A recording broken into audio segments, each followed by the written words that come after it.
अब हम यहाँ पर प्रश्नावली 3.3 का प्रश्न दूसरा सॉल्व करेंगे।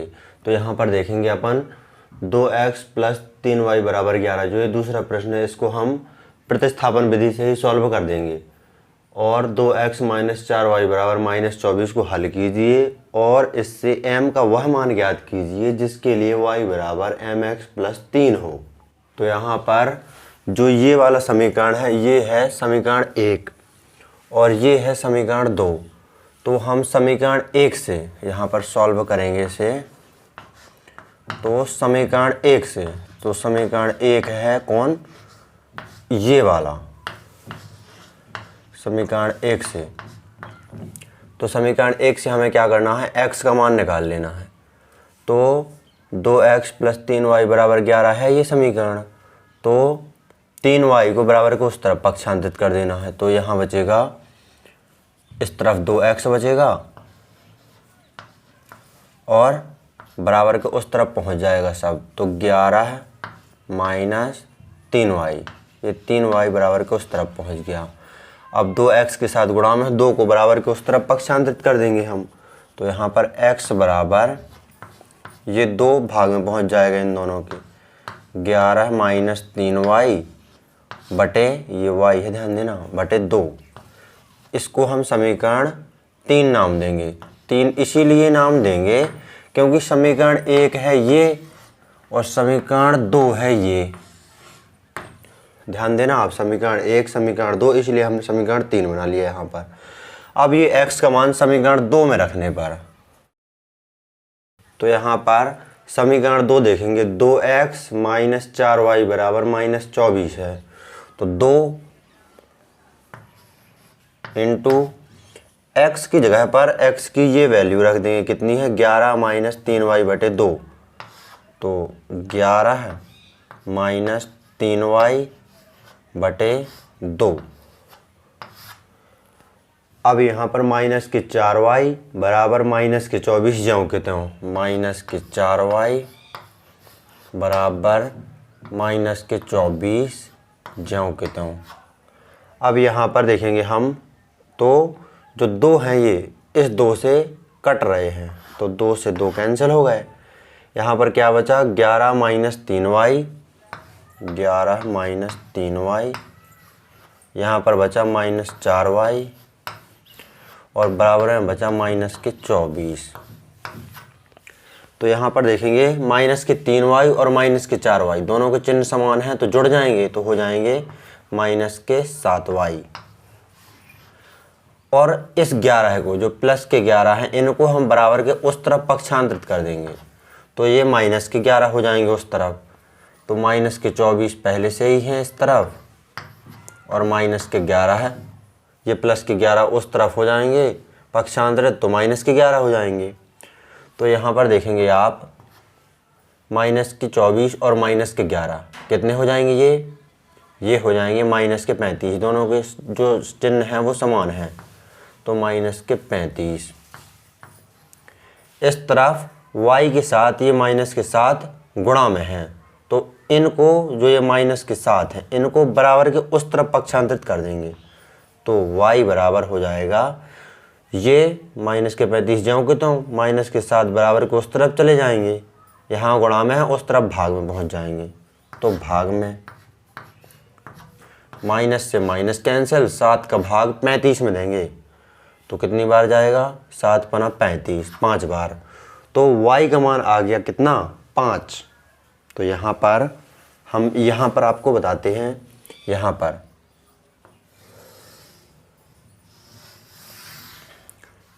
y का मान आ गया 7 × 35, 5 बार गया भाग, तो y का मान आ गया 5, y का मान 5 आ गया। अब हम x का मान निकालेंगे, तो ये y का मान जो है वो हम समीकरण 3 में रख देंगे। यहाँ पर देखिए आप, यहाँ पर समीकरण 3 जो बना है इसमें हम y का मान रख देंगे। तो समीकरण 3 से, समीकरण 3 से, तो समीकरण 3 से, तो समीकरण 3 में इस y की जगह पर y का मान 5 रख देंगे। तो x बराबर ये यहाँ पर 11 - 3 11 माइनस 3 इंटू वाई की जगह पर वाई का मान 5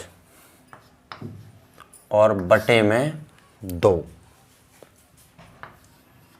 x बराबर यहाँ पर 11 ज्यों के त्यों माइनस 5 तिया 15 और बटे में 2 ज्यों के त्यों। यहाँ सॉल्व करेंगे हम तो यहाँ पर देखेंगे आप, तो यहाँ पर माइनस के 15 में से प्लस के 11 घट जाएंगे क्योंकि चिन्ह असमान है, माइनस प्लस है तो यहाँ पर घट जाएंगे। तो यहाँ पर माइनस के 15 में से प्लस के 11 गए तो माइनस के 4 बचा और बटे में 2 ज्यों के त्यों 2 का भाग माइनस के 4 में देंगे तो माइनस का 2 आ जाएगा x का मान। 2 दूनी 4, 2 बार भाग गया, माइनस का चिन्ह पहले से है तो x बराबर माइनस के 2। तो ये आ गया x का मान और ये आ गया y का मान। यहाँ पर मैं अंडरलाइन कर देता हूँ इसे। ये आ गया y का मान, ये आ गया x का मान। अब यहाँ पर ये x का मान और ये y का मान इस समीकरण में रख देना है क्योंकि हमें चाहिए m का मान। तो m वाला समीकरण है ये। तो यहाँ पर अब y बराबर mx प्लस 3 से, तो यहाँ पर मैं सॉल्व करता हूँ y बराबर mx प्लस 3। तो यहाँ पर अब हम मान रखेंगे तो y बराबर y का तो मान ही यहाँ पर रखना है। तो y का मान कितना है 5, m का मान निकालना है हमें, इंटू x का मान कितना है माइनस के 2 प्लस में 3 ज्यों के त्यों। अब यहाँ पर प्लस के 3 को बराबर के इस तरफ पक्षांतरित कर देंगे तो हो जाएगा माइनस के 3 बराबर के इस तरफ बचा m इंटू माइनस के 2।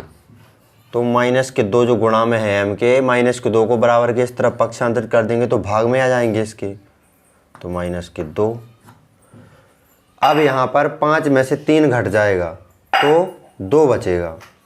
यहाँ पर मैं सॉल्व करके आपको बता देता हूँ। 5 में से 3 घटा तो 2 बचा और माइनस के 2 पहले से ही है और इस तरफ है m, तो 2 का भाग 2 में देंगे तो 1 आ जाएगा। तो m का मान आ जाएगा माइनस का 1। तो ये आ गया हमारा आंसर। जाओ बेटू हैं, चले जाओ जाओ जाओ। तो यहाँ पर देख लीजिए m का मान आ गया माइनस का 1 और यही है हमारा आंसर। तो हमें y का मान निकाल लेना है पहले, फिर x का मान आ जाएगा, फिर y के मान को और x के मान को यहाँ पर पुट कर देंगे, रख देंगे तो हमारा m का मान आ जाएगा माइनस का 1 और यही है हमारा आंसर।